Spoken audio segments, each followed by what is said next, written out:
여러분 안녕하십니까? 이어서 광주 MBC 뉴스데스크입니다.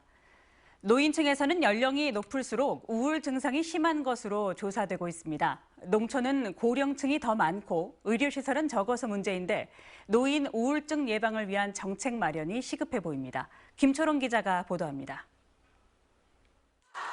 마을 경로당이 노인들로 가득 찼습니다. 다 함께 박수를 치고 움직이며 웃음소리를 내봅니다.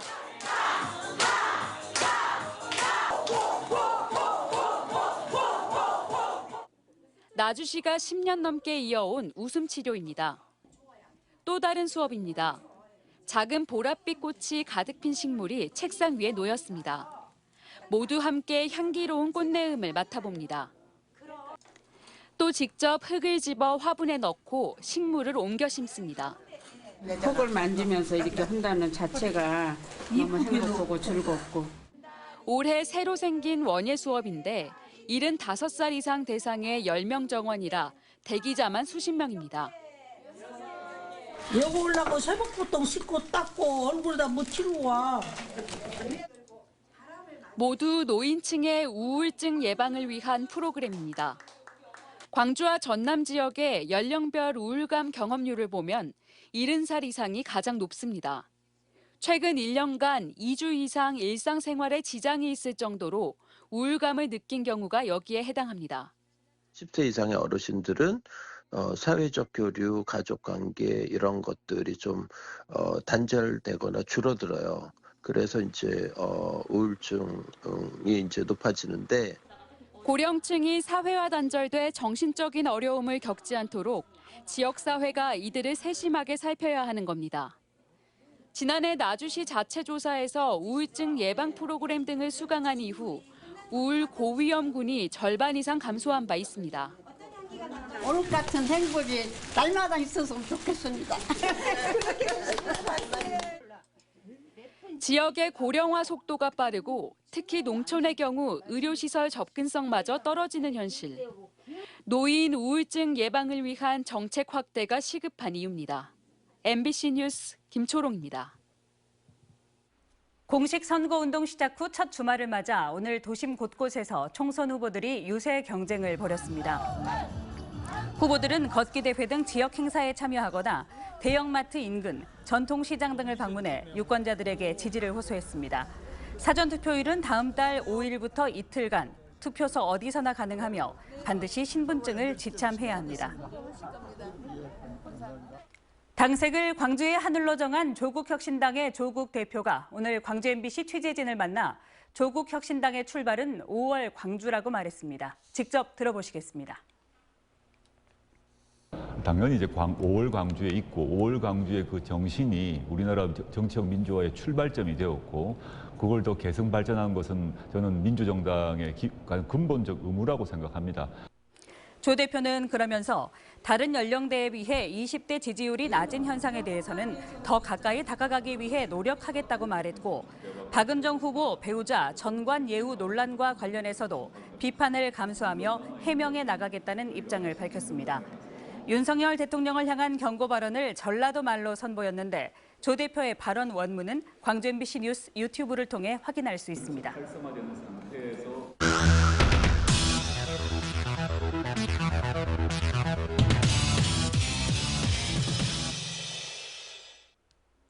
우리 지역 후보들의 정책과 공약을 비교 분석하는 광주 MBC 총선 기획보도, 정책 공약 한판 승부, 줄여서 공정한 보도 시간입니다.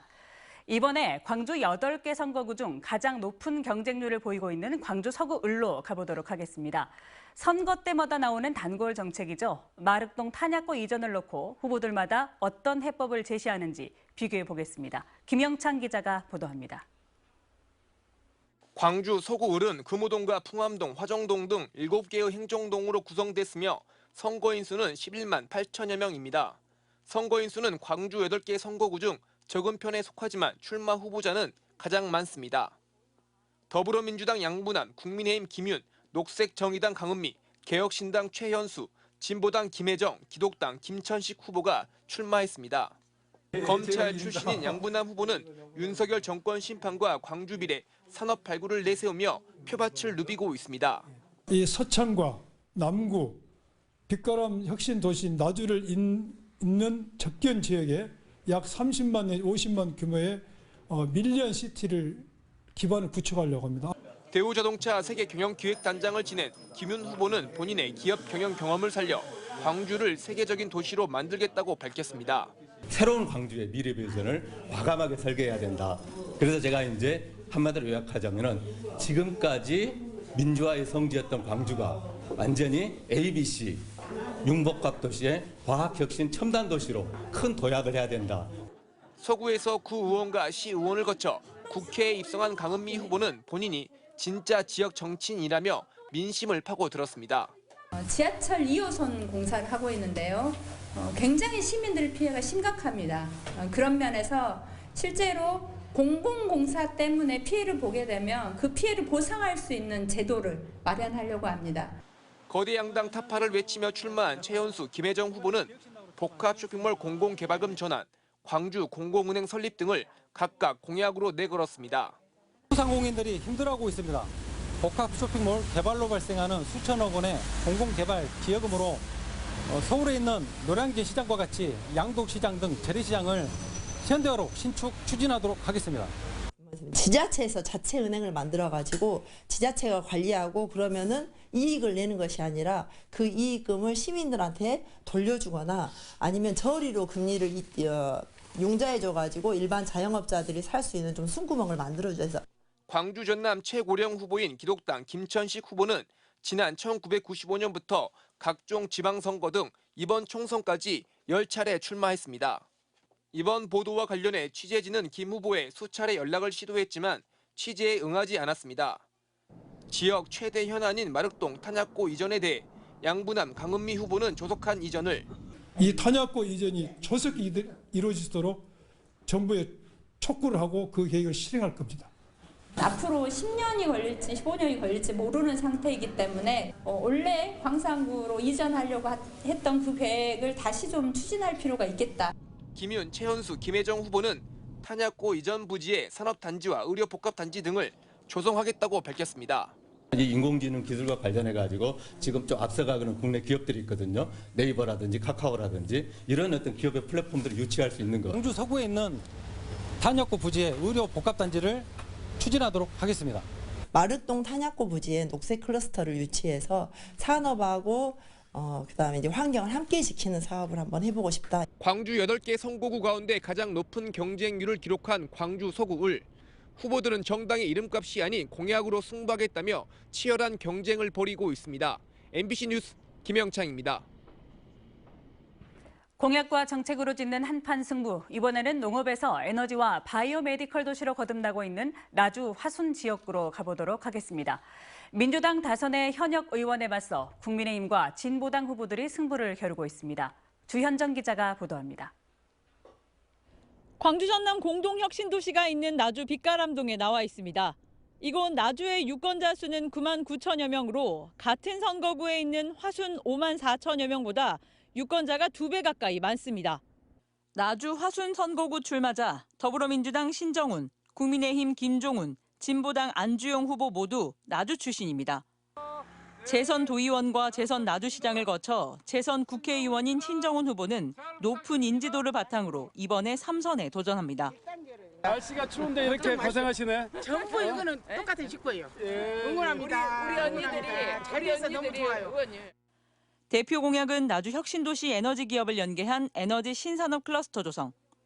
에너지 연구 기반을 조성해 지역 인재도 키우고 전국의 전문 인력도 모여들게 하겠다고 했습니다. 경제 공동체, 문화 공동체, 환경 공동체를 만들어서 이 지방 소멸의 위기를 극복해야 된다. 미래 에너지 신산업을 통해서 일자리도 만들고 또 이 먹거리도 만드는 그런 시대를 한번 열어보겠습니다. 안주용 후보는 농민운동가 출신으로 전남 도의원, 전 진보당 공동대표 등을 역임한 인물입니다. 신 후보와는 지난 21대 총선에 이어 이번이 2번째 리턴 매치입니다.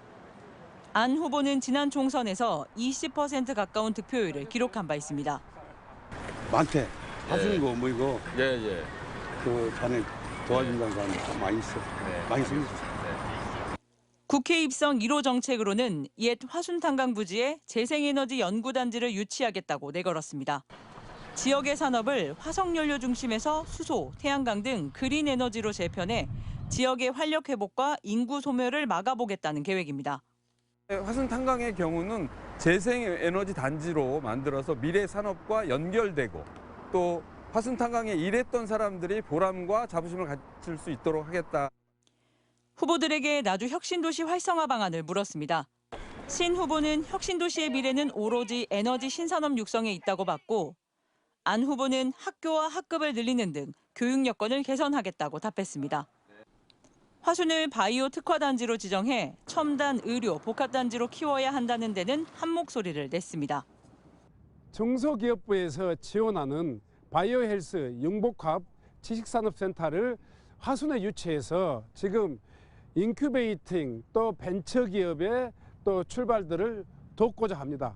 바이오 특허가 화순 군민들의 삶에 도움이 될 수 있게끔 어떻게 할 것이냐라고 하는 문제인데요. 연구단지를 확대해 나가는 문제 등등을 함께 지역민들과 한편 국민의힘 김종훈 후보는 공약과 정책을 밝혀달라는 광주 MBC의 인터뷰 요청에 건강상 등의 이유로 응하지 않았습니다. 민주당 후보의 인지도를 극복해야 하는 국민의힘과 진보당 후보는 정책과 공약에 승부를 걸 수밖에 없습니다. MBC 뉴스 주현정입니다. 고 윤현규 열사 19주기 추모제가 오늘 광주 국립 5.18 민주묘지에서 열렸습니다. 이 자리에는 유가족 등이 참여해 교육 민주화 등을 위한 고인의 희생과 헌신을 기억하고 이를 기리는 시간을 가졌습니다. 윤 열사는 전국 교직원 노동조합 초대 위원장과 5.18 기념재단 이사장 등을 역임하며 민주화 운동에 기여했습니다. 어젯밤 9시쯤 영광군 군서면의 폐비닐 가공공장 야적장에서 불이 나 1시간 30여 분 만에 꺼졌습니다. 불은 비닐을 가공해 만든 플라스틱 우수관 1000여 개를 태워 소방서추산 1,000만 원의 재산 피해가 발생했습니다. 소방당국은 비닐 분해시설 가열로에서 유증기가 새어나와 그 열이 우수관에 옮겨져 불이 난 것으로 보고 정확한 사고 원인을 조사하고 있습니다. 조선대학교 기숙사 등 4개 건물에서 어제 오후 4시 30분쯤 정전이 발생해 23시간 만에 모두 복구됐습니다. 복구 전까지 엘리베이터 등 공용시설은 비상발전기로 전기가 공급됐지만 그 외 시설은 전기가 끊겨 학생과 교직원 등이 불편을 겪었습니다. 언제 어디서나 내 손 안의 뉴스. 광주 MBC 뉴스 유튜브 구독으로 함께하세요.